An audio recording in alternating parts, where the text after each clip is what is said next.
దీనికి సంబంధించి మరి కేసీఆర్ హరీష్ రావుని చెప్పేవన్నీ అసత్యాలని మంత్రి ఉత్తమ్ కుమార్ రెడ్డి చెప్పారు.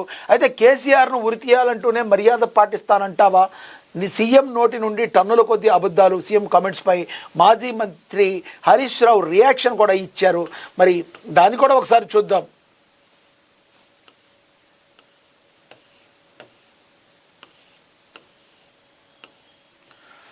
సీఎం నోటి నుండి టన్నుల కొద్ది అబద్ధాలని సీఎం కామెంట్స్పై మాజీ మంత్రి హరీష్ రావు రియాక్ట్ అయ్యారు. తెలంగాణ ముఖ్యమంత్రి రేవంత్ రెడ్డిపై మాజీ మంత్రి బీఆర్ఎస్ఎల్పీ ఉపనేత తన్నీరు హరీష్ రావు సంచలనమైన వ్యాఖ్యలు చేశారు. సీఎం రేవంత్ రెడ్డి తన నోటి నుండి టీఎంసీల కొద్ది అబద్ధాలు, క్యూసెక్ల కొద్ది అజ్ఞానాన్ని పారించారని విమర్శలు చేశారు. అబద్ధాలకు బ్రాండ్ అంబాసిడర్ అనుమోలు రేవంత్ రెడ్డి అని అన్నారు. నటనకు ఇచ్చినట్లు అబద్ధాలు కూడా ఆస్కార్ కనుక ఇస్తే అంతర్జాతీయంగా అందరూ ముక్త కంఠంతో రేవంత్ రెడ్డిని ఎంపిక చేస్తారని ఆయన ఎద్దేవా చేశారు, సెటైర్లు వేశారు. ఈ గురువారం హరీష్ రావు ప్రకటన విడుదల చేశారు. అసెంబ్లీకి వస్తే కేసీఆర్ను అవమానించమని ఒకవైపు చెబుతూనే అదే ప్రెస్ మీట్లో అర్థం లేకుండా మాట్లాడతావా?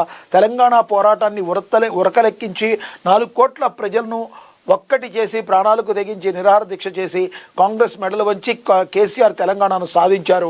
కేసీఆర్ని ఉరి తీయాలని, రాళ్లతో కొట్టాలని అంటూ అనాగరిక వ్యాఖ్యలు చేస్తూ మరోవైపు మర్యాద పాటిస్తానని శుద్ధపూసలాగా నటిస్తావా అంటూ హరీష్ రావు ఫైర్ అయ్యారు. మరి మీరు పక్కన మీరు వస్తే మనకు తెలుసు, గతంలో మరి అసెంబ్లీకి వచ్చిన తర్వాత కేసీఆర్ దగ్గరికి వెళ్ళడం, ఆయనకి నమస్కారం చేయడం, ఆయన ఆరోగ్యం ఎలా ఉందో అడిగి తెలుసుకోవడం మనం ఇవన్నీ కూడా గమనించాం. ఒకవైపు మర్యాదగా ఇస్తూనే మరోవైపు ఉరి తీయాలని, రాళ్లతో కొట్టాలని అంటావా? నీకు నటనకు ఆస్కార్ లాంటి అవార్డులు కానీ ఏమైనా ఇస్తే అవన్నీ ముత్క కంఠంతో నీకే సార్, నీకంటే పెద్ద నటుడు లేరంటూ హరీష్ రావు అయితే కొంత వ్యంగ్యాస్త్రాలు అయితే విసిరారు. కానీ ఇక్కడ సబ్జెక్ట్ గురించి అయితే మాట్లాడటం గురించి కాకుండా హరీష్ రావు మాట దాట వేసిన ధోరణి అయితే మనకైతే కనబడుతుంది. ఆయన తిట్టిన మాటలను అయితే మీరు ముందుకు తీసుకొచ్చారు. కానీ అసలు కేసీఆర్ ఏం చేశారు? మీరు ఇంత పెద్ద మాట అంటానికి కారణం ఏంటి? ఎందుకు అనాల్సి వచ్చింది? మేము ఇది చేసాం, మేము ఏపీకి తెలంగాణ నీళ్ల విషయంలో మరి తెలంగాణకు అన్యాయం చేయకుండా చూసామని చెప్పి ఎక్కడ కూడా హరీష్ రావు గారు మాట్లాడకపోవటం అనేది చాలా శోచనీయం. మరి తిట్టునైతే మీరు చెప్తున్నారు, కానీ ఎందుకు మీరు ఇలా తిట్టాల్సి వచ్చింది? మీరు కాంగ్రెస్ మెడలు వంచారు, మేము తెచ్చాము, ఇవన్నీ అందరికీ తెలిసినవి హరీష్ రావు గారు.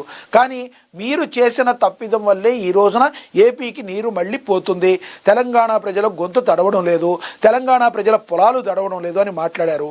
మరి దానికి సంబంధించి కేసీఆర్గా ముఖ్యమంత్రి రేవంత్ రెడ్డి మాట్లాడిన మాటలకి మీరు ఇవ్వాల్సింది పోయి ఆయన తిట్టిన తిట్లకు మాత్రమే దీన్ని బయటికి తీసుకొచ్చి మరింతగా సెంటిమెంట్ని రగిల్చే ప్రయత్నం మీరు చేసినప్పటికీ కూడా మీరు తీసుకున్న నిర్ణయాలు పాపాలు శాపాలుగా మారి మీ వెన్నంటే ఉంటాయి అని చెప్పి మరి కాంగ్రెస్ కార్యకర్తలు కావచ్చు, కాంగ్రెస్ నేతలు కావచ్చు, కాంగ్రెస్ నాయకులు కావచ్చు, తెలంగాణ ప్రజలు కావచ్చు అంటున్నారని చెప్పి రాజకీయ విశ్లేషకులు అయితే చెప్తున్నారు.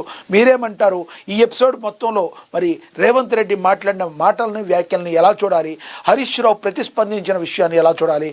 కింద కామెంట్ బాక్స్ రూపంలో కామెంట్ చేయండి. ఇక అదేవిధంగా